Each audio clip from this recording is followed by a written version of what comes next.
Good morning or good afternoon or good evening, depending on where you are or what time you have decided to watch this video.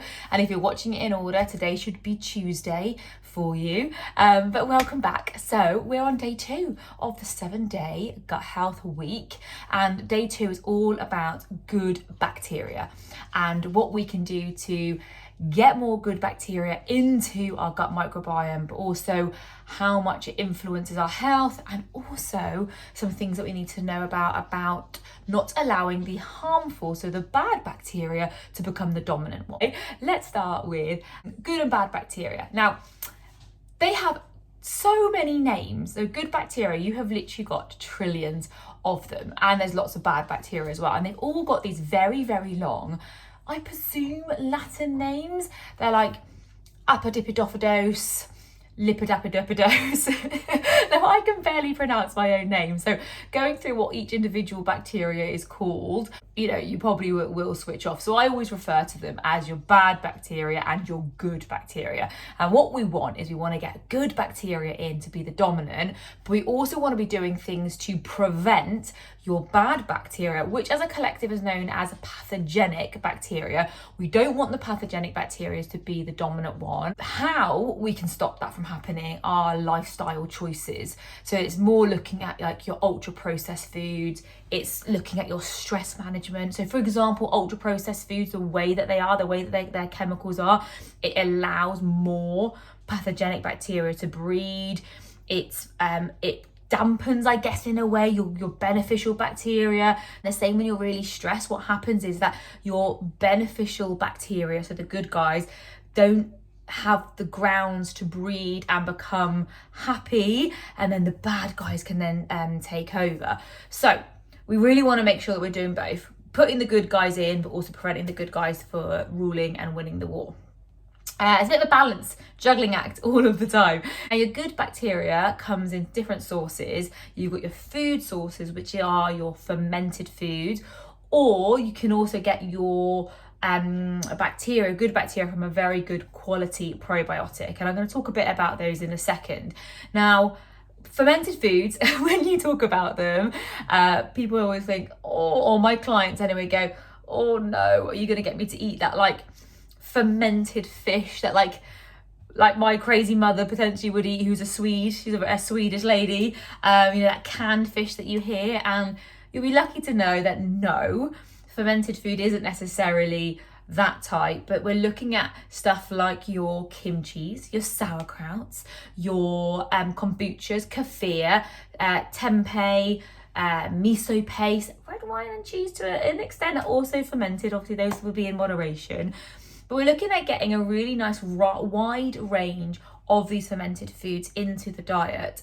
And the way that they really work and help to benefit your gut microbiome is when you have them little and often. So have a little portion of a fermented food in each meal. And the reason why I then also speak about probiotics is because I understand that these foods are quite strong in flavour, and actually it might not be realistic for everybody to be able to have a fermented food in every single meal, because you may not like the flavour, it may not be accessible to you, cost might also be another thing.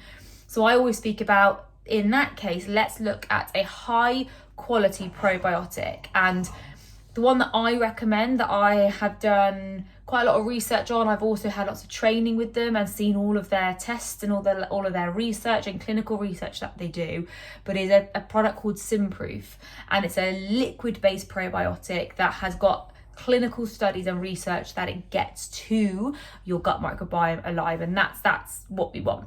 Now, what I'll do later on, there's a little discount code for you guys. If you were interested in getting that product, you can. But today, let's really talk about your good bacteria that you can also get through your foods.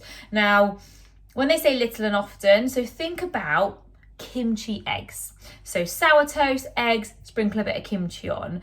Think about kimchi rice. You could cook up some rice, cut up some kimchi, toss that into the rice.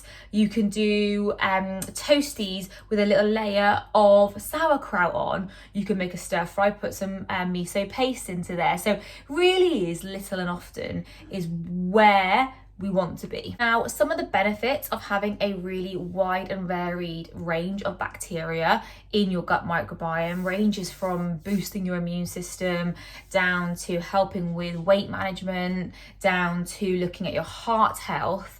But how they really work is when you have a really wide range of diverse fiber. And that's something that we're going to be talking about in video 3. So tomorrow is day 3. So your good bacteria is essential. You must have good bacteria in there.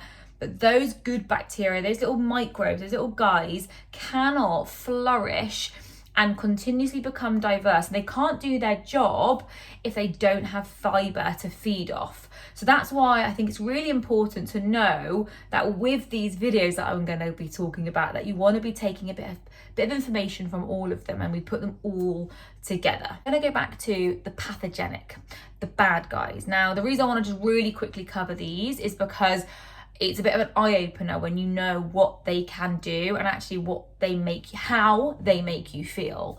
So pathogenic are the bad guys, they're the guys that we don't want to have around, and they can genuinely make you feel like a different person. They make you tired, they make you crave sugar, they give you brain fog, you can get rashes from them, not from them, but the side effect of not having a thriving gut microbiome. They will also look at things like your mood. They can massively affect how you are feeling. I went to a training course only just 2 days ago on the gut microbiome, and this I think is really, really vital and so important to know, is that originally they thought, or doctors, nurses, GPs all thought, that gut issues were getting worse with people who had depression because they were depressed and their brain is then not happy, which then signals to the brain and tells the gut that it's also not happy. But more and more evidence is coming out that actually it's your gut issues that are making you depressed, because the way that they are sending signals to the brain is not the other way around. And there's so many studies coming out around people who have got low mood, anxiety, that don't have the correct bacteria in their gut microbiome, and this is the cause of anxiety, depression, and low mood. And a big one of that is also how leaky that person's gut is. Now, leaky gut is something where the gut cells become separated, and things that should not be in the bloodstream get into the bloodstream. And more studies are showing about how that is really affecting how our brain is. So that's why I just think it's so important to just go, I want to focus on getting my gut microbiome well, and actually we can do that through food and lifestyle. So tomorrow is a bit of a bigger video about fiber, because the bacteria is important. Yes, we just need to add fermented foods or really good probiotic in, but we really want to be focusing on what we are doing to feed those little microbes, and that is what we're going to be talking about tomorrow. In the hub of this email, however, I have put loads of ideas about getting fermented foods into the diet. I've also put a bit of information about Symproof, which is the probiotic that I recommend.